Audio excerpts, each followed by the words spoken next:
Happy gardening. Now I'm moving around because I'm trying to stand underneath this cattle panel because I am out here on a hot Dallas, Texas day at the end of June, and it's going to be a hot one, friends.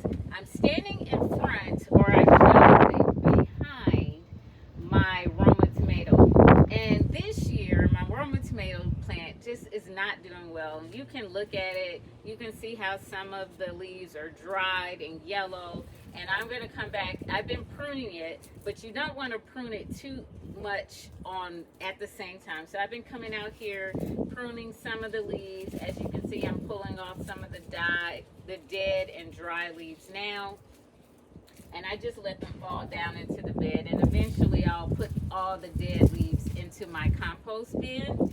Now, unfortunately, Roma tomatoes do not like a lot of water. And at the beginning of June, it rained almost every single day. And this plant at that time was not nearly as big as it is now. It wasn't as mature. And so that rain stunted its growth. It was too much rain, whereas my cherry and pear tomato plants loved it. And as you can see them standing behind me, you can see how big they are. So because it was too much rain with this Roma tomato plant, I don't have as many flowers as I normally would. Now I have fertilized, I've used coffee grounds, I've added eggshells to my soil. And I know that the soil is good because it's the exact same soil for my pear and my cherry tomatoes, but it had too much water. So I've been drying it out, meaning I don't water it every day. I've been watering it every other day. And since I started doing that, I began to notice that it is beginning to flower.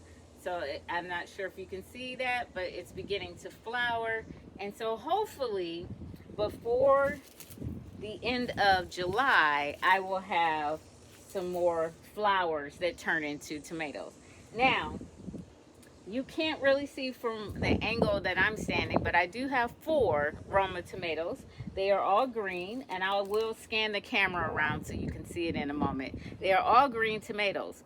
Once they get to the point like this cherry tomato where you can see a little bit of red, that's called blushing. Once they begin to blush, I will immediately take them off of the vine and put them in the window so that the birds, the squirrels, the rabbits, and the insects don't destroy my Roma tomatoes.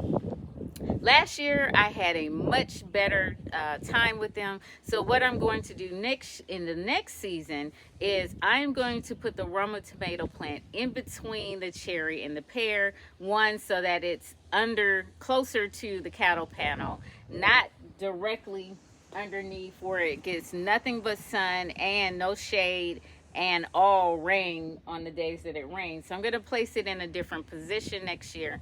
But I do have a new round of seedlings growing inside. So at the end, when this tomato plant is done, which will be August, the end of August, maybe early September, I would have planted another tomato plant down in this soil so that I can get tomatoes all the way through November this year. Now, this is the first time that I'm doing this, so I don't know if it's going to work, but I at least am going to try. If you have any questions about tomatoes, how to grow them, how to keep them organic with no chemicals, how to keep it pest free, feel free to reach out to me, subscribe to my YouTube channel, and I'll see you in the garden.